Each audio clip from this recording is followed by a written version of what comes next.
Ok.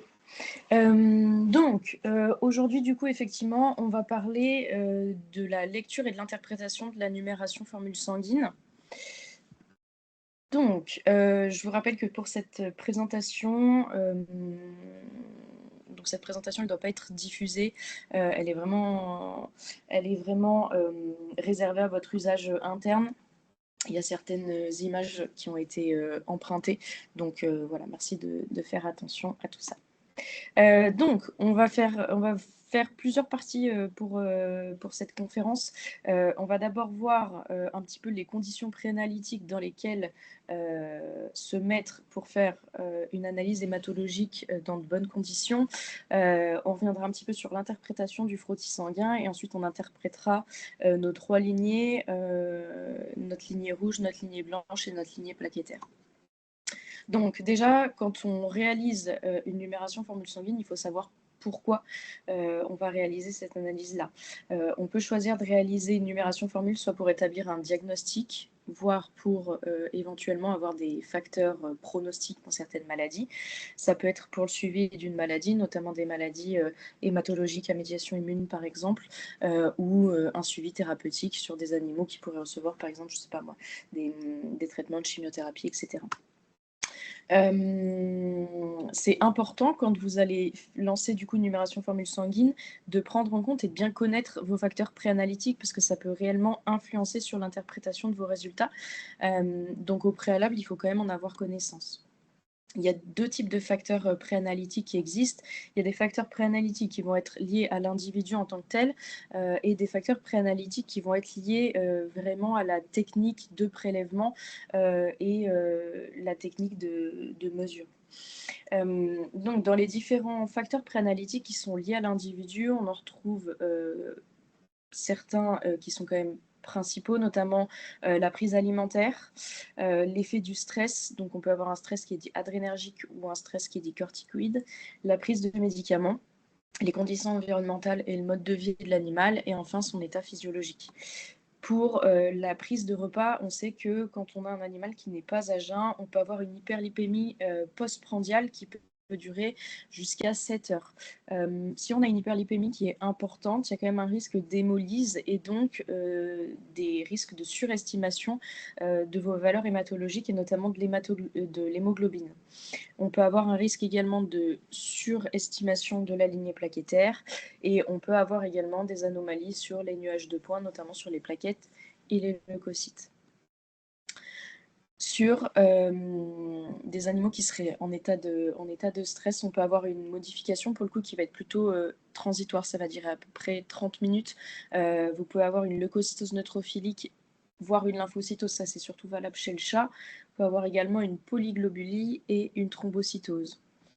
Pour des animaux qui auraient un stress plutôt corticoïde, donc qui soit endogène ou exogène, donc soit par exemple un animal qui a un Cushing ou un animal qui reçoit des corticoïdes par voie orale, on va avoir la formule de stress qu'on connaît tous avec une leucocytose neutrophilique, une lymphopénie, une éosinophilie et une monocytose. On peut également avoir une thrombocytose, donc une augmentation des plaquettes. On peut avoir une déviation à droite de notre courbe d'Arnett avec donc une segmentation des neutrophiles. En petit moyen mémotechnique, si vous n'arrivez pas à retenir votre formule de stress, vous pouvez utiliser le petit moyen mémotechnique qui est LEMON, donc pour citron en anglais, où vous avez less lymphocytes and eosinophiles, donc ça veut dire moins de lymphocytes et moins d'éosinophiles, et plus donc de monocytes et de neutrophiles. Donc vous allez avoir du coup une lymphopénie, éosinopénie, lymphocytose et neutrophilie. Si on parle du coup, on a parlé du coup des modifications corticoïdes qui peuvent être endogènes, c'est la même chose pour les corticoïdes exogènes. Ça peut suivre l'injection et même sur des prises orales prolongées, ça peut durer même plusieurs jours après la prise médicamenteuse. Donc toujours la même formule de stress dont on vient de parler précédemment. Et quand même un point important, quand vous avez un animal sur lequel vous faites une prise de sang et qu'il est endormi et notamment qu'il a reçu du propofol, vous pouvez avoir une anémie et une leucopénie en lien avec un stockage splénique. Ça c'est quand même à prendre en compte. Souvent, c'est pas des modifications qui sont majeures, mais malgré tout, voilà, attention à pas surestimer une anémie qui serait très discrète chez un animal sous anesthésie au propofol.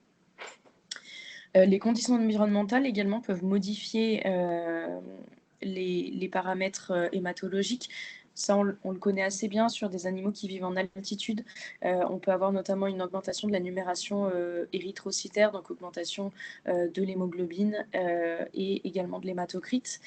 Et également sur des animaux qui sont extrêmement sportifs, on peut avoir également une augmentation de la numération érythrocytaire. Sur un animal qui est jeune, vous pouvez avoir pour le coup une numération pareil de votre lignée rouge qui est un petit peu inférieure à la norme, et pareil une discrète diminution de l'hémoglobinémie. Encore une fois, on n'est pas sur des valeurs qui sont effondrées non plus, hein. Et vous pouvez avoir une lymphocytose qui est physiologique également sur des animaux qui sont jeunes également. Sur des animaux en gestation, vous trouverez plutôt des neutrophilies ou des lymphopénies. Donc ça, c'était pour les valeurs, les facteurs préanalytiques reliés à l'individu. Après, on a dit que vous pouvez avoir des facteurs préanalytiques qui vont être modifiés en fonction de la technique. Donc ça peut concerner soit le mode de prélèvement, soit le stockage de votre échantillon, la présence de caillots, etc. Donc, je vous rappelle que pour une numération formule sanguine, faut toujours prélever sur un tube DTA. Vous pouvez avoir des tout petits tubes aussi, de petite taille, que ce soit pour les NAC, soit pour des petits chiens ou des petits chats. Je ne parlerai pas du tout des numérations formule sanguine des reptiles et des oiseaux, mais a priori, ça ne se fait pas sur les mêmes tubes, c'est sur des tubes éparinés. Mais moi, je ne suis pas du tout NACiste de profession, donc pour le coup, je ne m'aventurerai pas du tout à vous donner une info là-dessus. Pour la technique de prélèvement, bien sûr, on essaye de faire un prélèvement le plus atraumatique possible, parce que ça risque notamment d'activer l'agrégation plaquettaire, voire même le système hémostatique, notamment chez le chat. On essaye plutôt de prélever sur des veines de gros calibre, donc plutôt au niveau de la jugulaire, enfin au niveau des veines cervicales. Il faut que vous ayez un tube EDTA qui soit quand même correctement rempli. Vous savez, vous avez un petit trait en général pour vous dire quelle quantité de sang vous devez avoir. Donc, il ne faut pas en avoir trop, il ne faut pas non plus en avoir trop peu. Sinon, vous risquez d'avoir des anomalies de comptage, notamment au niveau de la lignée rouge. Idéalement, pour avoir aussi un prélèvement le plus atraumatique possible, on essaie d'avoir une aiguille de calibre important. Et bien sûr, quand vous prélevez, il faut éviter de mettre une pression trop forte, une pression d'aspiration qui serait trop importante et qui pourrait éventuellement vous entraîner soit des hémolyses, soit ce genre de choses. Au niveau du stockage, si vous ne faites pas votre analyse tout de suite, il faut bien penser à utiliser notamment un agitateur. Ça va vous permettre d'homogénéiser votre prélèvement. Ça, dans tous les cas, c'est toujours recommandé de réhomogénéiser avant de lancer votre analyse. Les prélèvements, ils se conservent à température ambiante, et ce qui est recommandé quand même, c'est même si vous ne faites pas l'analyse immédiate, c'est idéalement de la lancer quand même dans les 2 heures qui vont suivre le prélèvement. Et pareil, si vous avez besoin, je vous conseille de réaliser un frottis sanguin rapidement, plutôt que de laisser le tube traîner et de faire un frottis plusieurs heures après. Quand vous allez également lancer vos différents examens, vous pourrez regarder notamment si vous faites un prélèvement de plasma, si vous avez une coloration rouge-rose qui pourrait éventuellement vous indiquer une hémolyse. Du coup, dans ce cas-là, vous saurez que peut-être que vos prélèvements seront difficilement interprétables. Et comme on l'a dit tout à l'heure, pareil, une hyperlipémie peut effectivement entraîner des anomalies. Par contre, une petite chose importante, si vous avez un animal qui est ictérique, a priori, il n'y aura pas d'influence sur le prélèvement. Donc ça, c'est quand même intéressant de le savoir. Pour vérifier la présence de caillots, soit vous voyez directement un caillot dans le tube, mais en général, c'est des caillots de grosse taille. Le plus souvent, si vous avez des caillots de petite taille, vous les verrez pas. Par contre, vous pourrez les voir au frottis. Ça peut vraiment vous faire des agrégats plaquettaires qui sont très importants. Donc c'est pour ça que chez le chat, très souvent, vous aurez très souvent des thrombopénies artefactuelles chez le chat, et je vous conseille de quasiment prévoir un frottis systématique dans cette espèce-là. Je vous parle très rapidement des différents types d'automates. Il y a 2 grands types d'automates qu'on peut avoir, soit des automates qu'on appelle à variation d'impédance, soit des automates à cytométrie de flux. Dans le cas des automates à variation d'impédance, globalement, vous allez avoir un flux de cellules qui va passer dans un bain électrolytique, et en fait, ça passe entre 2 électrodes, une qui va être chargée positivement et une qui va être chargée négativement. Globalement, ça va entraîner des modifications de la résistance au niveau de ce bain, et donc ça va entraîner des impulsions. L'impulsion, normalement, elle est à peu près proportionnelle à la taille de la cellule, et en fait, vos cellules, elles vont passer dans 3 cuves successives pour un comptage spécifique de vos globules rouges, de vos globules blancs et de vos plaquettes. Et donc chaque cellule, du coup, vous entraîne une impulsion. Pour les automates à cytométrie de flux, en fait, là, vos cellules, elles vont passer au travers d'un faisceau laser, et ça va soit absorber, soit ça va diffracter la lumière. Ça développe en tout cas une énergie lumineuse qui, ça, va être enregistrée et interprétée par l'automate. Et en fait, ça va un peu dresser entre guillemets une carte d'identité de la cellule en fonction de son volume, de sa granularité, de la surface, etc. Et donc ça va vous entraîner un différentiel, ça va vous donner un différentiel de vos différentes cellules. Globalement, ça va aussi vous donner des courbes, donc soit des courbes d'impédance, soit vraiment des nuages de points. Les nuages de points, c'est surtout sur les automates d'IDEX. Pareil, sur l'interprétation de ces courbes et des nuages de points, on ne fera pas de points particuliers là-dessus. De toute façon, à partir du moment où vous avez des anomalies sur vos nuages de points, que notamment pour les globules blancs, les nuages de points ne sont pas bien dessinés, de toute façon, vous savez que l'automate a du mal à faire la distinction entre les différentes cellules, et donc ça, de toute façon, ce sera une indication à aller réaliser un frottis. Donc justement, on va en parler de ce frottis sanguin.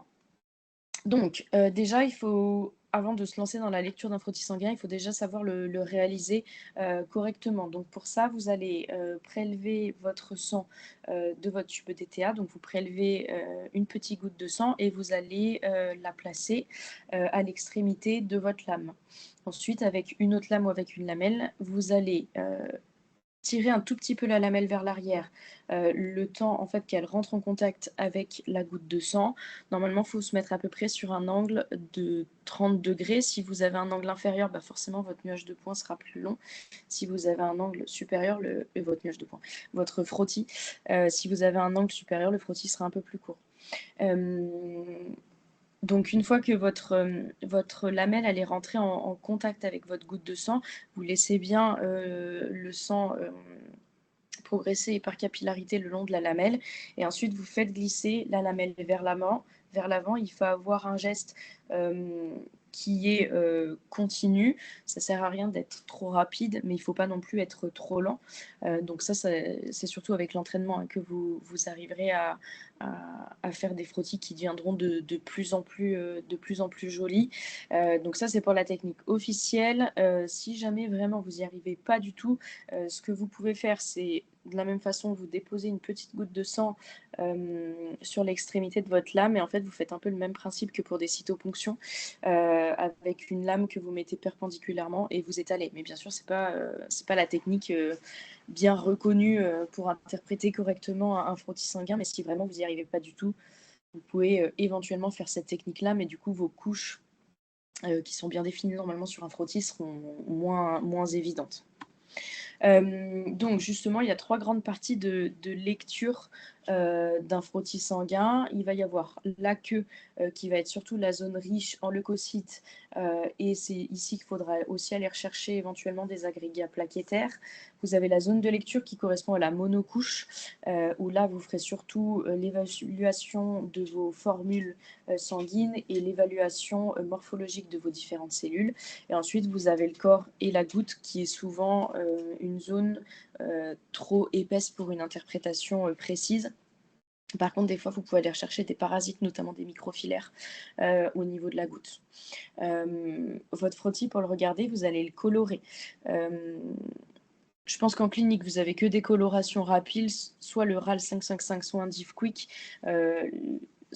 Là, avec ces méthodes-là, vous avez surtout une coloration qui va se faire en 2 teintes, tandis qu'au MGG, vous avez des colorations qui sont en 3 teintes. Donc c'est quand même plus précis pour l'interprétation notamment et la différenciation de vos différentes cellules. Mais ça, le souci du MGG, c'est que souvent c'est une coloration qui prend quand même du temps, qui prend à peu près 15-20 minutes. Donc c'est sûr qu'en clinique en général, et d'autant plus en urgence, vous n'avez pas vraiment le temps. Mais il n'empêche qu'avec des colorations rapides, on peut déjà dire quand même pas mal de choses. Quand vous allez examiner un frottis sanguin, vous allez avoir 2 temps, entre guillemets, d'évaluation du frottis. Vous allez commencer d'abord par un examen au faible grossissement. Donc, c'est soit un grossissement x100 ou x200. Sur ce type de grossissement, ce que vous allez évaluer, c'est surtout la cellularité, la répercussion de vos principales cellules. Vous allez pouvoir voir si vous avez éventuellement soit des agglutinases, soit des rouleaux d'ématies. Vous allez pouvoir évaluer si éventuellement vous avez beaucoup ou pas de leucocytes. Éventuellement, vous pouvez voir des agrégats plaquettaires. Si jamais il y a des hémoparasites de grande taille, notamment des microfilaires, vous allez pouvoir les visualiser à ce grossissement-là, et ça va surtout vous permettre de faire déjà une cartographie du frottis et de définir un petit peu des zones de lecture que vous irez voir un peu plus précisément. Donc justement, une fois que vous avez défini votre zone de lecture, là vous allez pouvoir passer au fort grossissement et aller jusqu'à l'immersion. Quand vous êtes à l'immersion, vous allez pouvoir déterminer les proportions de vos différentes cellules, notamment la proportion de vos différents leucocytes, et évaluer la morphologie des différentes cellules également. Et c'est à ce grossissement-là également qu'on fera ce qu'on appelle la formule plaquettaire. Donc, la formule plaquettaire, vous allez la faire quand vous voulez soit confirmer ou alors infirmer une thrombopénie.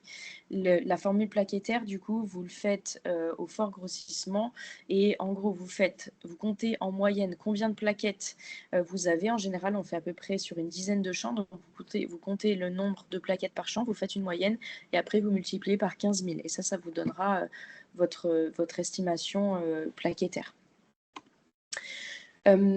Si jamais vous devez lire un frottis, sachez que quand même il faut avoir une lecture relativement systématique, et en général on recommande vraiment une lecture un peu en créneau pour être sûr de parcourir l'ensemble de son frottis et pas perdre d'informations ou rien louper, en tout cas sur l'évaluation de ce prélèvement.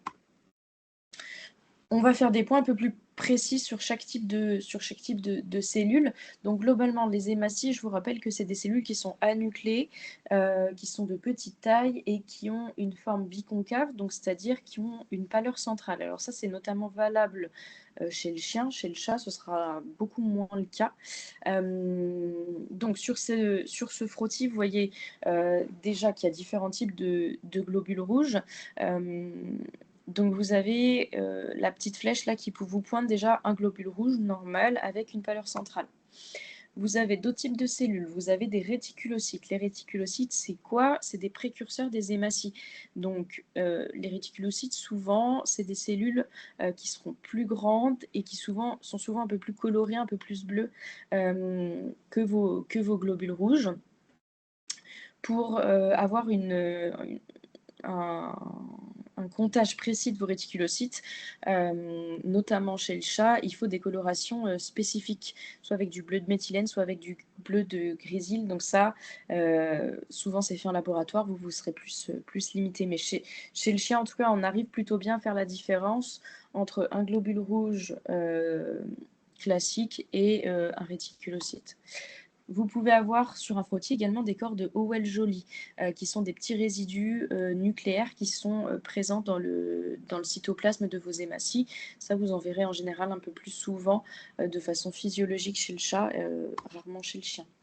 Et enfin, vous pouvez retrouver également des érythroblastes. Donc là, en fait, ça, c'est un globule rouge qui est nucléé, donc qui n'a pas encore perdu son noyau, normalement, qu'on ne retrouve pas en situation physiologique. Donc si vous en retrouvez, c'est qu'a priori, vous êtes quand même dans une situation où la moelle est fortement stimulée et donc rejette des précurseurs érythroïdes. Sur les leucocytes, il y a différentes populations leucocytaires. La première population qu'on reconnaît quand même assez facilement, c'est les neutrophiles. Les neutrophiles, ils sont quand même un peu plus gros qu'un globule rouge. Souvent, ils ont un noyau qui est lobé, segmenté, avec une chromatine qui est assez dense, qui leur donne cet aspect assez violet foncé. Le cytoplasme, qui lui est un peu plus clair et normalement qui est finement granuleux quand on n'a pas de neutrophiles qui sont toxiques. Vous pouvez également retrouver des éosinophiles. Les éosinophiles, ils sont en général un tout petit peu plus gros que les granulocytes neutrophiles. Pareil, ils ont un noyau qui est lobé et segmenté avec une chromatine dense, un cytoplasme qui est clair, mais dans lequel vous allez souvent retrouver des petites granulations, notamment chez le chat. On en voit quand même un peu plus chez le chat que chez le chien. Les basophiles, qui sont un petit peu plus grands que les éosinophiles, pareil, il peut avoir des petites granulations et un cytoplasme qui peut être bleu-gris. En général, on en voit quand même moins que les deux autres populations dont on a discuté juste avant. En autre population leucocytaire, on a des lymphocytes. Donc les lymphocytes, ils sont de taille relativement variable. En général, ils sont un peu plus gros qu'un globule rouge, un petit peu moins gros en général qu'un neutrophile, mais ça peut être assez variable. Ils ont un très fort rapport nucléocytoplasmique, donc c'est-à-dire qu'ils ont un noyau qui est très gros proportionnellement à sa quantité de cytoplasme. Et vous distinguez différents types de lymphocytes. En fait, vous pouvez avoir des petits lymphocytes, voire même des moyens ou des grands lymphocytes. Et vous savez certains lymphocytes sur lesquels on peut retrouver des granulations et on les appelle des lymphocytes à grains. Et enfin, vous pouvez avoir les monocytes qui, pareil, sont encore plus grands, un noyau qui est de forme relativement variable, soit ils sont ronds, soit ils sont un peu irréguliers, ils peuvent être en S ou en fer à cheval. Ils ont un cytoplasme qui est relativement abondant avec pas mal de petites vacuoles, comme vous pouvez le voir ici. Notre dernière population du coup cellulaire, ça va être les plaquettes. Donc les plaquettes, c'est des cellules qui sont anucléées, qui sont de taille variable. En général, les plaquettes relativement jeunes seront plus grosses que les plaquettes qui seraient entre guillemets plus âgées. Elles ont un cytoplasme qui est relativement pâle et vous pouvez avoir des petites granulations un petit peu rose violacées. Vous pouvez avoir des petits amas plaquettaires qui peuvent se former si vos plaquettes sont activées. Donc, maintenant qu'on sait faire un frottis, on sait reconnaître nos populations cellulaires, maintenant on va aller un petit peu plus loin dans l'interprétation de notre frottis, on va l'utiliser pour valider nos résultats d'automates. Donc, notamment sur les globules rouges, ce qui va souvent nous intéresser, ça va être de vérifier la présence d'une anémie ou alors de mettre en évidence, au contraire, une polyglobulie. Donc pour ça, en général, vous vous mettez plutôt dans la monocouche. Si vous avez un animal qui est anémié, vous allez plutôt observer une dispersion de vos globules rouges. Si on a un animal qui a une numération érythrocytaire normale, normalement vos globules rouges sont plutôt à des distances équidistantes, équivalentes. Et par contre, quand vous avez une polyglobulie, vous allez avoir très souvent des globules rouges qui sont superposés, voire même qui forment des petits rouleaux, c'est-à-dire des petits globules rouges qui sont un petit peu les uns sur les autres. Vous pouvez également, sur votre frottis, observer des modifications de coloration de vos globules rouges, même évaluer des différences de taille entre vos hématies. Donc, sur le premier frottis, vous voyez bien la différence entre des globules rouges et des réticulocytes qui ont quand même une coloration un peu plus bleutée, qui sont de taille plus importante, donc qui ont un volume plus important que les globules rouges. On peut avoir des globules rouges qui ont une pâleur centrale qui est trop importante, donc on va parler en général d'hypochromie. Vous pouvez également y avoir des globules rouges qui sont agglutinés. Alors attention à ne pas confondre les agglutinats et les rouleaux formation. Les rouleaux formation, c'est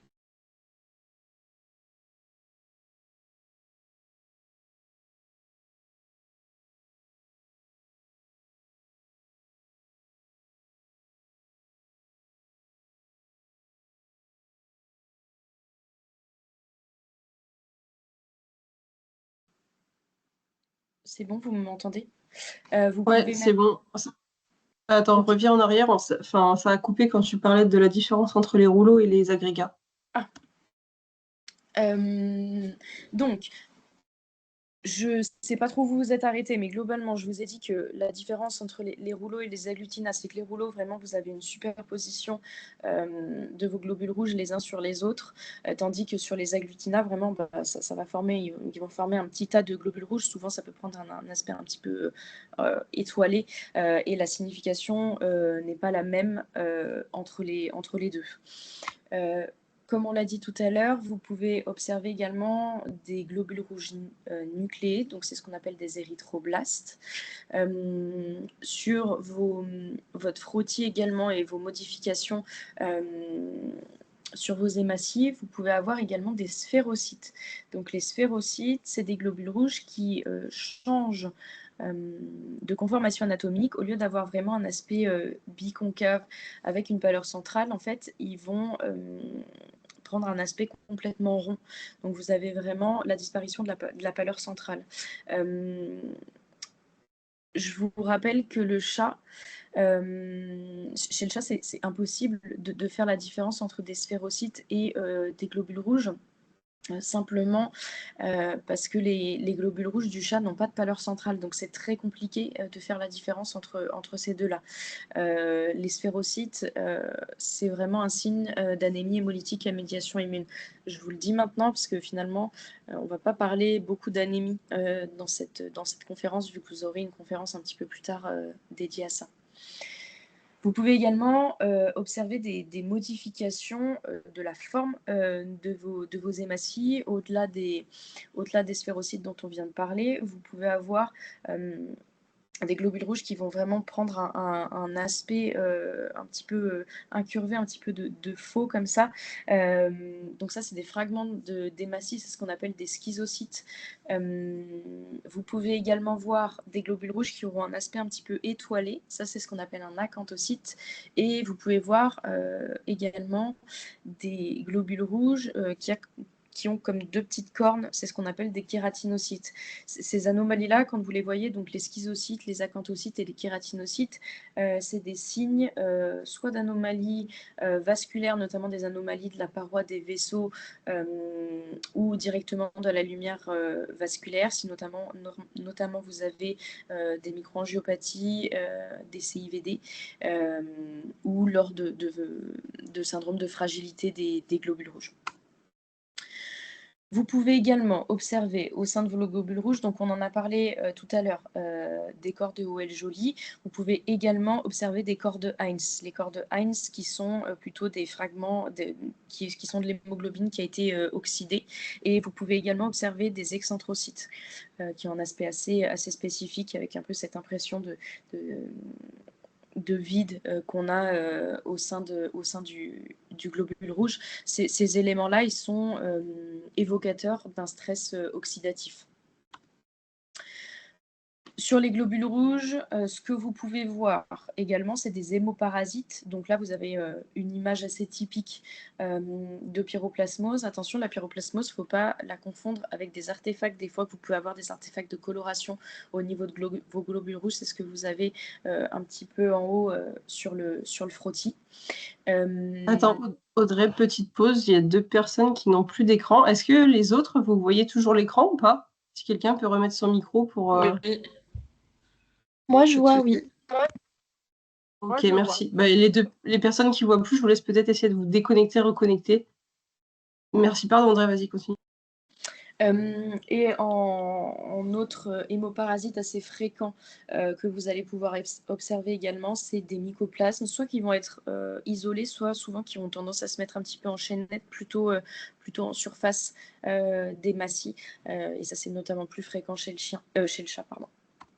Donc pour notre lignée rouge, c'est déjà pas mal, on a déjà pas mal fait le tour au frottis.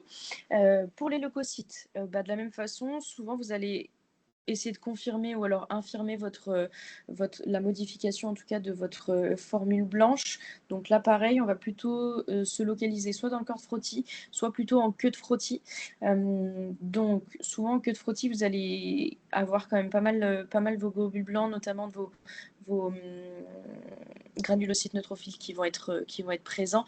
Donc là, je vous ai mis un petit peu 2 queues de frottis différentes, une avec une leucocytose et une avec une leucopénie. On voit quand même très nettement la différence. Vous pouvez également avoir soit des fausses leucocytoses, soit des fausses leucopénies. Des fausses leucopénies, vous pouvez en avoir souvent quand vous avez des agrégats de leucocytes. On connaît souvent les agrégats plaquettaires. Finalement, les agrégats de leucocytes, on en rencontre moins, mais ça existe aussi. Parfois, vous pouvez avoir également des anomalies de comptage, notamment de vos érythroblastes, qui vont être comptés comme des leucocytes et qui peuvent vous faire du coup une fausse leucocytose. Donc d'où l'importance de confirmer ça au frottis sanguin. Souvent vous allez avoir du coup dans ces cas-là des anomalies au niveau du nuage de points, et même en général votre automate vous dit qu'il y a des anomalies a priori sur les comptages cellulaires en tant que tels. Sur les leucocytes, vous pouvez observer notamment sur votre population de neutrophiles des signes de toxicité. Donc, les signes de toxicité qu'on va voir, ça va être, vous pouvez avoir des petites inclusions grisâtres directement au niveau du cytoplasme de vos neutrophiles, c'est ce qu'on appelle des corps de Dole. Vous pouvez avoir un cytoplasme qui paraît un petit peu sale, avec la présence de vacuoles, donc ces vacuoles qui sont un petit peu optiquement vides.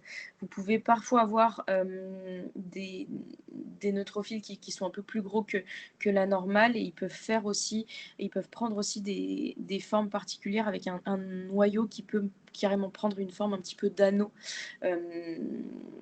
Donc voilà, ça fait partie des signes de toxicité des neutrophiles qu'on peut retrouver. Vous pouvez avoir également des modifications en lien avec votre stress corticoïde dont on parlait tout à l'heure. Notamment dans ces cas-là, on va avoir certes une neutrophilie, mais aussi des neutrophiles qui sont hyper segmentés. Donc plutôt une déviation à droite. Vous pouvez également, dans le cadre de stimulation antigénique, avoir des lymphocytes qui sont dits réactionnels, avec souvent une augmentation un petit peu de la taille de vos lymphocytes, une chromatine qui va être assez dense. Et surtout, dans le cadre de stimulation antigénique, vous allez souvent avoir une population qui est plutôt polymorphe, donc pas une population qui est homogène. Donc un mélange de moyens, petits et grands lymphocytes. Et bien sûr, ça peut s'accompagner en plus d'une lymphocytose. Sur les plaquettes, donc comme on a dit, très souvent, le chat fait ce qu'on appelle des agrégats plaquettaires. Les agrégats plaquettaires, vous allez surtout les compter, les visualiser plutôt en queue de frottis. Sur la partie vraiment monocouche de votre frottis, oui, vous pouvez retrouver également des agrégats plaquettaires, mais c'est surtout là où vous allez faire votre comptage plaquettaire. Donc, comme on l'a dit tout à l'heure, au gros grossissement, vous faites la moyenne des plaquettes sur environ 10 champs et vous multipliez par 15 000. Vous pouvez avoir des pseudothrombopénies, donc comme on l'a dit, les agrégats plaquettaires chez le chat. Des fois, vous pouvez avoir les plaquettes aussi qui sont comptées comme d'autres cellules, mais ça, c'est quand même plus rare. Et une petite particularité aussi raciale, notamment des cavaliers King Charles, qui font ce qu'on appelle des macrothrombopénies, c'est-à-dire qu'ils ont des thrombopénies, mais qui sont physiologiques et qui sont liées en fait simplement au fait que ces animaux-là ont plutôt des très grosses plaquettes, plutôt que plein de petites plaquettes, c'est physiologique, il n'y a pas d'inquiétude à avoir, en tout cas sur ces races-là. En général, on n'est pas non plus sur des thrombopénies qui sont en dessous des 50 000. Hein. En général, ils sont quand même plutôt au-dessus, souvent autour des 70-80 000. Donc ça, complètement normal dans cette race-là. Donc, on a déjà vu pas mal de choses quand même sur le frottis. Ce qu'il faut globalement retenir du frottis, c'est qu'au faible grossissement, on va surtout évaluer la répartition de nos différentes cellules.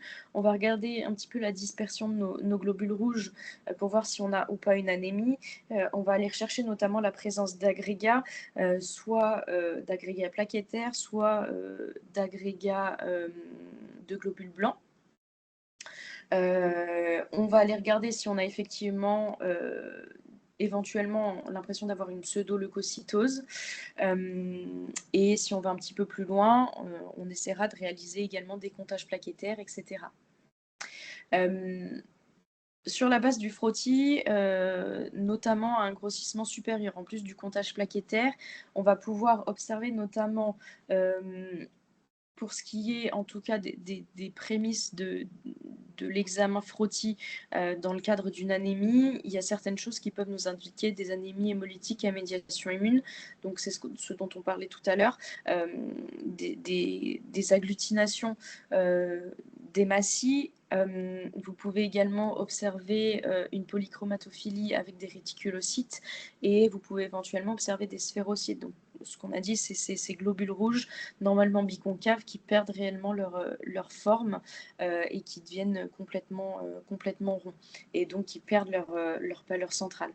Dans le cadre où vous aurez éventuellement une microangiopathie, vous pourrez observer des modifications morphologiques avec des schizocytes, des kératinocytes ou des acanthocytes. En cas de processus inflammatoire actif, que ce soit suppuratif ou nécrotique, vous pourrez observer des bandes selles, donc c'est-à-dire une déviation à gauche de vos neutrophiles avec un noyau qui sera hyposegmenté. Vous pouvez observer des neutrophiles toxiques. En cas de stimulation antigénique, souvent c'est assez peu spécifique, plutôt une population lymphoïde qui va être réactionnelle mais qui va rester hétérogène, donc qui va être plutôt polymorphe, à la différence notamment quand on a des leucémies, qu'elles soient aiguës ou chroniques, où là plutôt on a des populations lymphocytaires qui sont complètement monomorphes. Ce qui est important aussi de savoir faire sur le frottis sanguin, c'est d'aller identifier des parasites sanguins. Et ça, souvent, notamment pour les pyroplasmes, vous pouvez souvent faire un frottis périphérique, ce qui va vous permettre d'en mettre en évidence de façon un peu plus facile. Donc, c'est déjà pas mal pour les anomalies du frottis. On va voir rapidement, du coup, les anomalies des différentes lignées, que ce soit les globules rouges, les globules blancs ou les plaquettes. Donc, déjà, juste pour remettre tout bien en contexte, pour une anémie, on est d'accord que c'est une diminution de la concentration érythrocytaire, de l'hématocrite ou de l'hémoglobine. Ça, on est relativement d'accord. La polyglobulie, c'est quand au contraire on a une augmentation de notre population érythroïde. Les anémies, on n'en parlera pas. On aura une conférence ensemble sur les anémies du chien et du chat qui sera normalement le 24 avril s'il n'y a pas de modification. Donc à ce moment-là, on refera un point complet sur les anémies, leur vie, leur œuvre. On va parler un tout petit peu de polyglobulie. L'idée, c'est de vous donner quand même les pistes de réflexion sur ces anomalies-là. On parle en général de polyglobulie à partir du moment où on va avoir une augmentation de votre hématocrite qui va être supérieure à 61% chez le chat, chez le chien et à 50% chez le chat. Il y a différents types de polyglobulie. On va parler de polyglobulie relative ou de polyglobulie vraie. Donc ici, vous avez la comparaison un petit peu avec un volume sanguin normal. Dans le cas d'une polyglobulie relative, en fait, vous allez avoir plutôt une concentration, en fait, un volume de plasma qui sera moins important. Donc forcément, vous avez une dilution, entre guillemets, moins importante de vos globules rouges, donc une impression subjective de polyglobulie, et qui finalement n'est pas réelle. Par contre, vous pouvez avoir, à la différence dans les polyglobulies vraies, un volume plasmatique qui sera normal, par contre une augmentation réelle de votre population cellulaire. Donc, comme je vous ai dit, dans les polyglobulies relatives, la masse totale de globules rouges, elle est normale. Par contre, on a une diminution du volume plasmatique, soit notamment sur une déshydratation, soit vous pouvez avoir en fait une splénocontraction.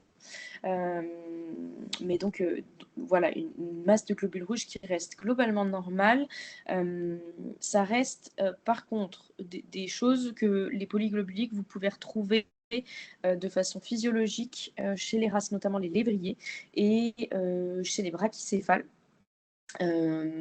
Parfois, c'est rapporté également chez le teckel. En tout cas, chez ces races-là, c'est pas étonnant d'avoir un hématocrite qui est supérieur à 60% de façon physiologique. À la différence, comme on disait, les polyglobulies vraies, là, vous allez réellement avoir une augmentation de la masse érythrocytaire. Votre polyglobulie, elle peut être soit dite primaire, c'est-à-dire que vous avez une prolifération de vos précurseurs érythroïdes, et ça, c'est complètement indépendant de l'EPO. Je vous rappelle que l'EPO fait partie des hormones qui vont être nécessaires à l'insynthèse de vos globules rouges, notamment pour parvenir à un globule rouge mature. Et on a des polyglobulies qui, elles, sont dites secondaires, qui, pour le coup, elles, sont en lien avec une élévation de la production d'OPO. Donc, je vous rappelle, primaire, c'est réellement une augmentation et une différenciation anormale de vos précurseurs érythroïdes de façon autonome. Et secondaire, c'est effectivement une augmentation de la production de globules rouges, mais sous l'influence de l'EPO. Je vous rappelle très rapidement le rôle de l'EPO. Globalement, ce qui va stimuler l'hématopoïèse, ça va être en fait l'oxygénation des tissus. L'oxygénation des tissus, elle va être notamment ressentie au niveau rénal. Ça va vous entraîner une cascade de réactions enzymatiques qui va aboutir in fine à la production d'EPO. Et c'est cette EPO, du coup, qui aura une action directe sur l'hématopoïèse. Donc, on a dit, on a deux grandes différences quand vous faites en tout cas une investigation de vos polyglobulies. Vous allez avoir une différence entre vos polyglobulies qui sont relatives et vos polyglobulies qui sont vraies. Polyglobulie relative, donc soit c'est physiologique et c'est racial, soit c'est lié à la déshydratation, un état d'excitation, etc. Si ce n'est pas le cas, a priori, vous vous retrouvez plutôt dans le cas d'une polyglobulie vraie. À ce moment-là, vous allez vous demander est-ce que éventuellement on peut avoir une influence de l'EPO ou pas, et c'est souvent là-dessus qu'on va faire la différence entre une polyglobulie qui sera primaire ou une polyglobulie qui sera secondaire. En polyglobulie primaire, vous appelez ça souvent également une polycythémie vraie ou une polycythémia vera. Dans les polyglobulies secondaires, en gros, vous pouvez avoir des polyglobulies secondaires qui sont soit dites physiologiques, soit qui sont non physiologiques. Et en fait, ça va être physiologique ou non en fonction de si vous avez en fait une hypoxie. Comme on a dit, l'hypoxie, c'est le principal stimulateur de la sécrétion de PO. Donc, si vous avez une hypoxie, vous pourrez avoir effectivement dans ce cas-là une polyglobulie qui va être dite appropriée, soit vous pouvez avoir pas d'hypoxie et une synthèse anormale de PO. Et là, on sera plutôt dans le cadre d'une polyglobulie qui sera inappropriée. Rapidement, sur les différentes possibilités pour une polyglobulie appropriée, vous allez avoir notamment des affections cardiaques, notamment quand vous allez avoir des chaînes droit-gauche avec des anomalies d'oxygénation de votre sang. Bien sûr, les affections respiratoires chroniques, donc avec des hypoxémies chroniques, peuvent entraîner une polyglobulie. Des animaux qui vivraient en altitude ou des animaux qui pourraient avoir des endocrinopathies. On parle de polyglobulie appropriée entre guillemets sur les endocrinopathies, que ce soit l'obésité, l'hyperthyroïdie ou le Cushing. Et ensuite, vous pouvez avoir des polyglobulies qui sont dites inappropriées, et pour ça, vous allez soit aller chercher des lésions rénales qui peuvent être assez diverses et variées, soit vous pouvez avoir des tumeurs qui sont rénales ou non et qui peuvent sécréter avec un syndrome paranéoplasique de l'EPO. Sur les polyglobulies, les signes cliniques que vous pourrez retrouver, vous pouvez avoir des signes cliniques en urgence, ça peut être des signes neurologiques, notamment des convulsions, troubles comportementaux, hypovigilance amoureuse. Vous allez souvent avoir notamment des syndromes d'hyperviscosité sanguine qui vont être à l'origine de vos signes cliniques. Vous pouvez avoir une hyperémie des muqueuses, éventuellement une splénomégalie et des saignements, notamment au niveau du nez, voire au niveau oculaire. L'investigation des polyglobulies, elle se fait principalement avec le contexte épidémiologique. Il va falloir que vous fassiez un examen clinique attentif et notamment une chose à prendre en compte, notamment sur un animal jeune, c'est de voir si vous avez une cyanose différentielle, c'est-à-dire vous comparez souvent au niveau de vos babines et vous pouvez comparer au niveau notamment de la muqueuse du pénis ou de la vulve. Vous pouvez avoir un animal qui est rose globalement à peu près au niveau de vos muqueuses buccales et par contre une cyanose au niveau de la muqueuse vulvaire. Ça peut être un signe évocateur éventuellement de shunt au niveau cardiaque. Vous allez également utiliser vos examens biologiques pour avancer sur vos polyglobulies, donc bien sûr la NFS, des examens biochimiques et urinaires assez complets. Ensuite, vous ferez probablement des examens d'imagerie, que ce soit thoracique, abdominaux, cardiaque en urgence, vous en ferez moins pour le coup. Vous pouvez faire des gaz du sang artériel si vous avez la possibilité. Vous pouvez sinon en autre possibilité faire des SpDO2. Et dans des cas très précis, on peut envoyer des mesures de PO, mais ça ce sera en clinique, ce ne sera pas en urgence en tout cas que vous pourrez faire ça.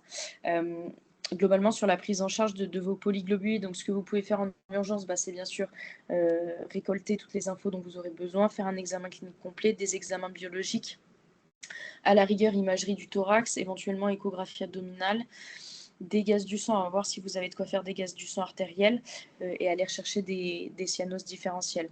En tout cas, sur des animaux qui seraient en polyglobulie marquée, ce serait éventuellement des animaux sur lesquels une saignée entre guillemets pourrait être indiquée.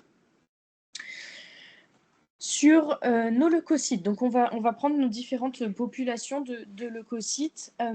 Globalement, on va voir comment interpréter une neutrophilie. Souvent, neutrophilie et monocytose, ça va quand même plutôt ensemble.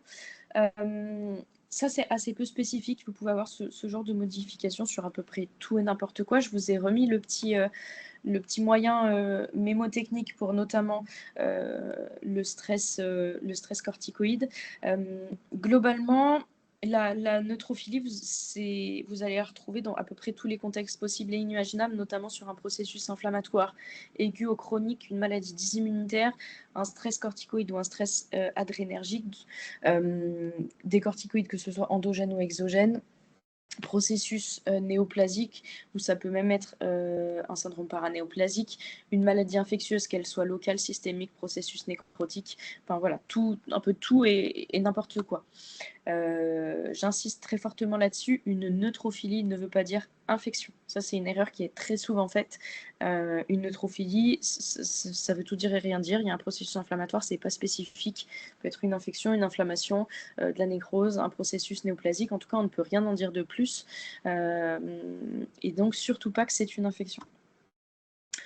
Pour interpréter votre neutrophilie, souvent vous allez vous baser sur le bilan biologique qui va vous donner en tout cas des premières indications. Et ça, pareil, on le verra sur une conférence ultérieure où on verra comment lire et interpréter un bilan biochimique.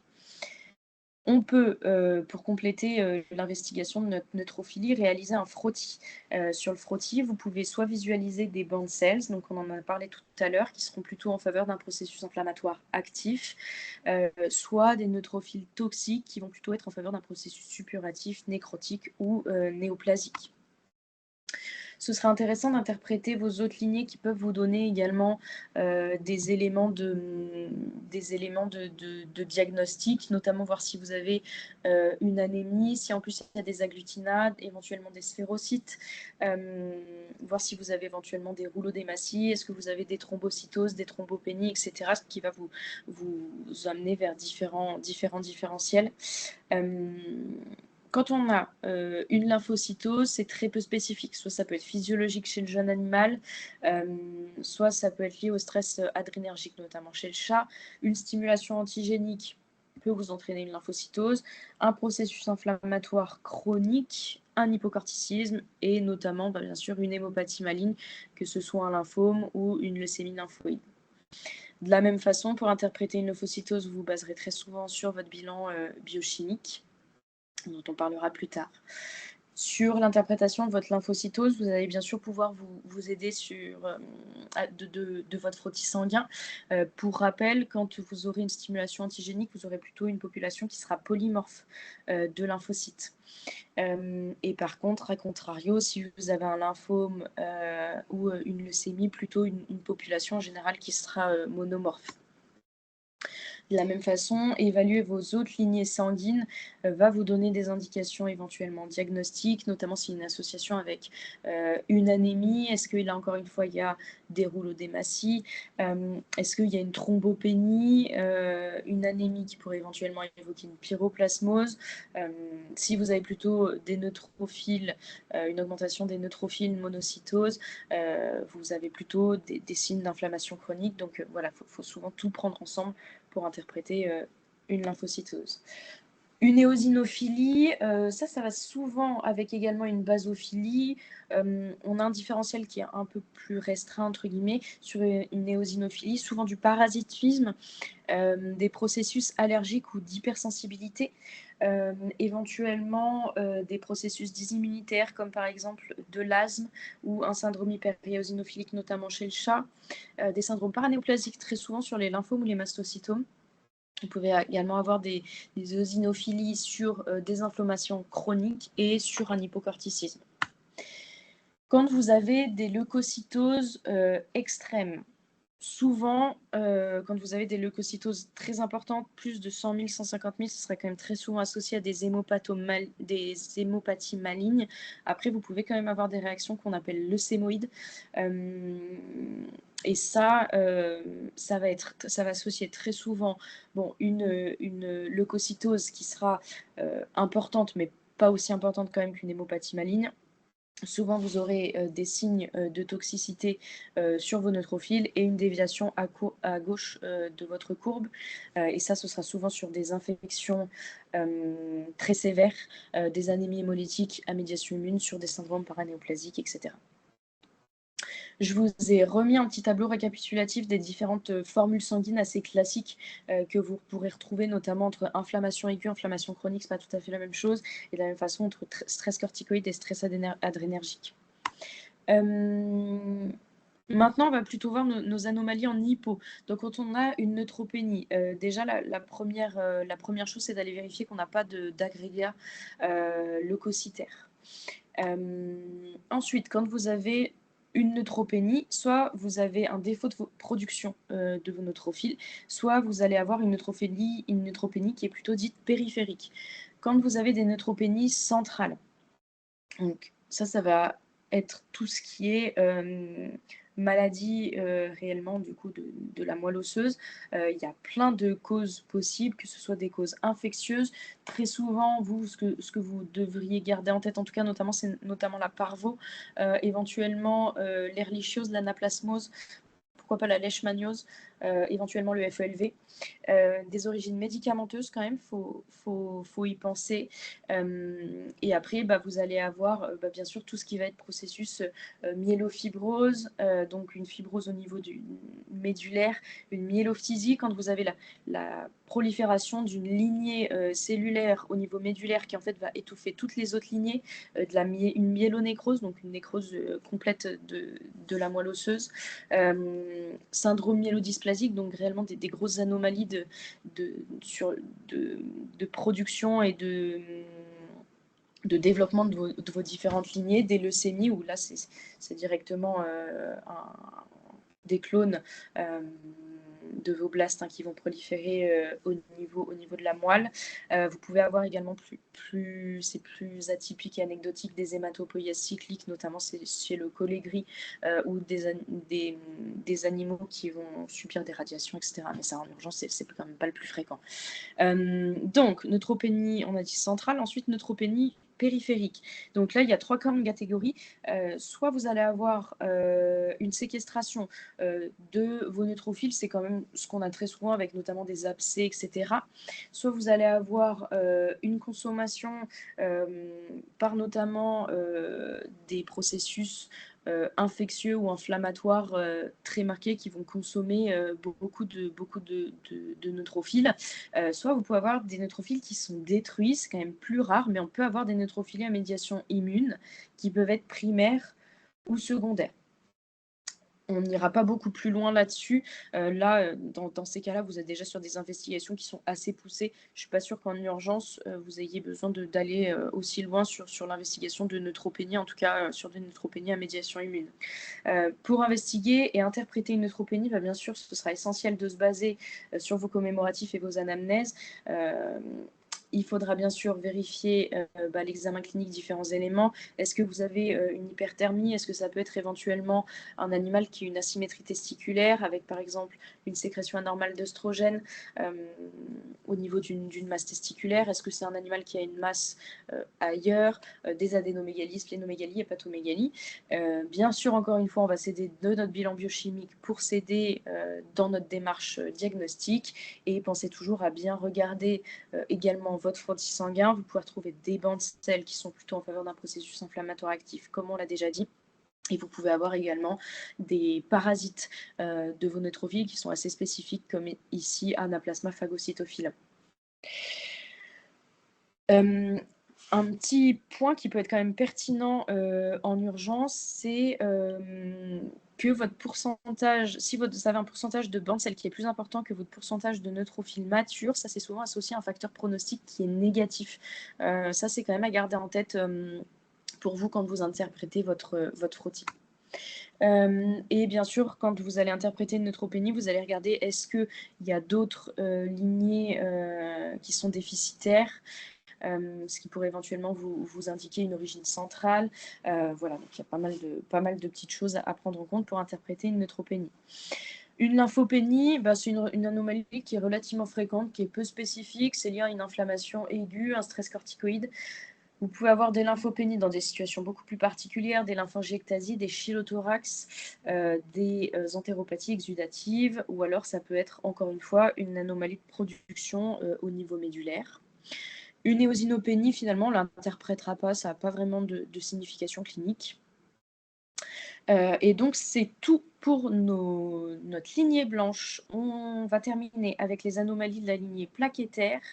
Donc, comme je vous ai dit, quand vous avez une anomalie au niveau plaquettaire sur votre hémogramme, vous allez bien sûr réaliser un frottis sanguin et faire un comptage manuel plaquettaire. Donc, je ne vous rappelle pas la formule, on l'a déjà vu tout à l'heure. Vous pouvez avoir des fausses thrombopénies sur des agrégats, et des fois, vous pouvez également avoir des fausses thrombocytoses, à contrario, notamment quand vous avez des fragmentations de vos hématies. Forcément, vous avez des hématies plus petites et qui peuvent être mal comptées et comptées comme des plaquettes. La thrombopénie, comme on a dit, elle peut être artefactuelle ou physiologique, notamment chez le cavalier King Charles, ou alors vous pouvez avoir une thrombopénie qui est vraie. Dans le cadre d'une thrombopénie vraie, de la même façon, on va retrouver la même distinction que préalablement. Soit une thrombopénie d'origine centrale, soit une thrombopénie qui va être plutôt d'origine périphérique. Sur vos origines centrales, on va retrouver un petit peu les mêmes choses que tout à l'heure, soit des origines infectieuses, soit vous pouvez avoir des processus à médiation immune centrale, des origines médicamenteuses, on a parlé des œstrogènes tout à l'heure, n'oubliez pas non plus les TMPS, vous pouvez avoir également le phénobarbital parfois qui vous entraîne également des anomalies au niveau médulaire.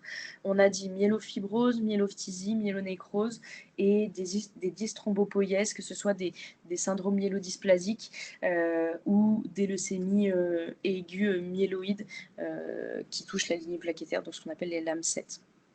Vous pouvez avoir également des thrombopénies périphériques. Et là, de la même façon, on va retrouver encore 4 grandes catégories. Soit vous avez des pertes, donc ça c'est simplement un animal qui peut avoir des saignements, soit focaux, soit multifocaux.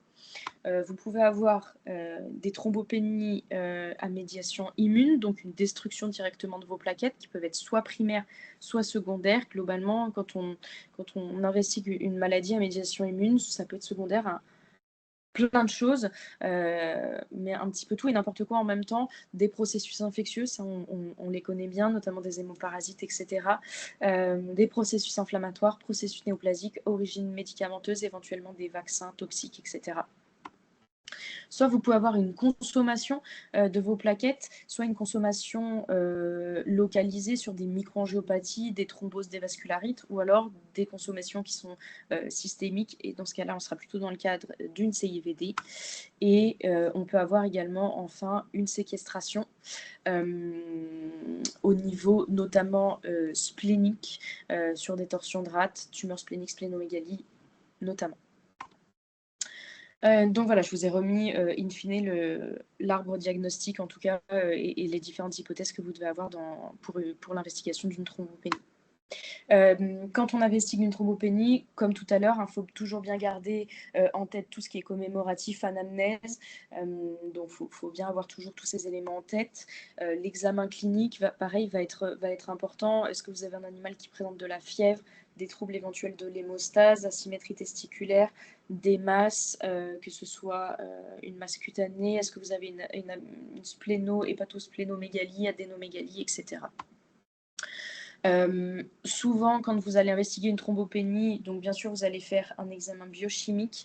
Vous allez souvent penser à faire également des tests de coagulation. Vous savez que les plaquettes, elles sont plutôt utiles dans ce qu'on va appeler la coagulation primaire, mais vous pouvez avoir des modifications également de la coagulation secondaire. Donc, je vous invite bien à faire également des recherches de mesures de notamment TQ, TCA.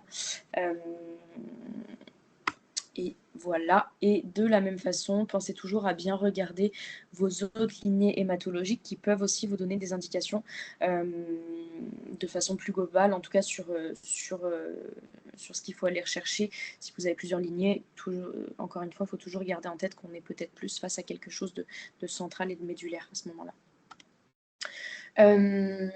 Globalement, quand vous avez une thrombopénie, la démarche elle est assez systématique. Vous allez essayer de rechercher des hémoparasites. Vous pouvez le faire notamment avec le frottis. Vous pouvez éventuellement faire un SNAP4DX aussi, sachant qu'il peut être négatif si vous le faites très rapidement après une infection. En général, vous avez plutôt vos titres qui vont monter au bout de 3-4 semaines. Vous allez regarder si vous avez des sphérocytes ou des cellules anormales. Si ce n'est pas le cas, en général, finalement, on va aller assez vite au myélogramme. Après, bien sûr, avoir réalisé un bilan d'hémostase, une biochimie d'imagerie médicale. Et le myélogramme, pareil, vous irez assez rapidement si vous avez une bi ou une pancytopénie. Et globalement, en fonction du nombre de mégacaryoblastes, de mégacaryocytes que vous avez sur vos grains de moelle, et ça va effectivement vous donner des indications, vous confirmer effectivement que votre anémie est centrale, ou au contraire, en fait, non, elle était plutôt périphérique. Donc, il faut encore chercher en périphérique une cause à la thrombopénie. Et bien sûr, ça va vous permettre également, le myélogramme, de voir si vous avez des populations cellulaires ensuite anormales directement au niveau médulaire. Donc ça, c'était pour vous indiquer qu'il y a quand même des choses déjà que vous pouvez faire, vous, en clinique, en urgence. Quand on a une thrombocytose, la thrombocytose, elle peut être physiologique sur un stress adrénergique, une splénocontraction ou sur des animaux qui ont eu une splénectomie. Les thrombocytoses, elles sont très souvent réactionnelles sur un animal qui a un Cushing ou un stress corticoïde. Dans le cas d'inflammation chronique, des saignements chroniques, notamment sur des animaux qui pourraient avoir des saignements digestifs. Quand vous avez également une stimulation de la moelle, par exemple sur une anémie, vous pouvez avoir des thrombocytoses rebond. Et vous pouvez avoir des thrombocytoses réactionnelles sur des processus néoplasiques. Et rarement, vous pouvez avoir des thrombocytoses primaires, à l'image de ce qu'on avait quand on parlait de polycythémie vraie. Pareil, on peut avoir des thrombocytoses primaires. Donc, on arrive à la fin de cette conférence. Je suis désolée, il y avait quand même beaucoup d'infos, mais ce qu'il faut retenir, c'est globalement quand même bien maîtriser et bien connaître les conditions préanalytiques qui peuvent vraiment influencer l'interprétation qu'on va faire de nos prélèvements.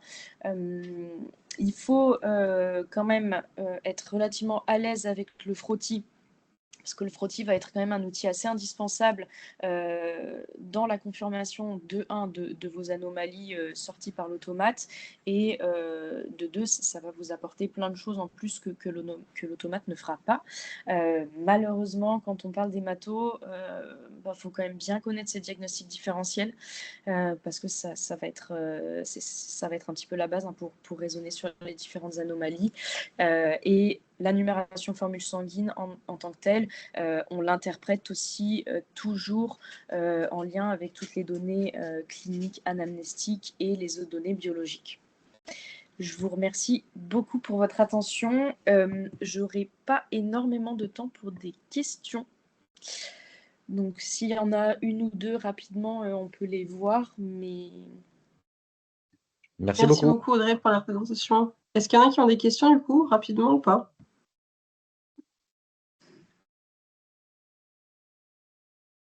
Ça n'a pas l'air. Merci beaucoup. C'était effectivement très dense. N'hésitez pas à retourner voir le replay si vous voulez revenir sur des points particuliers.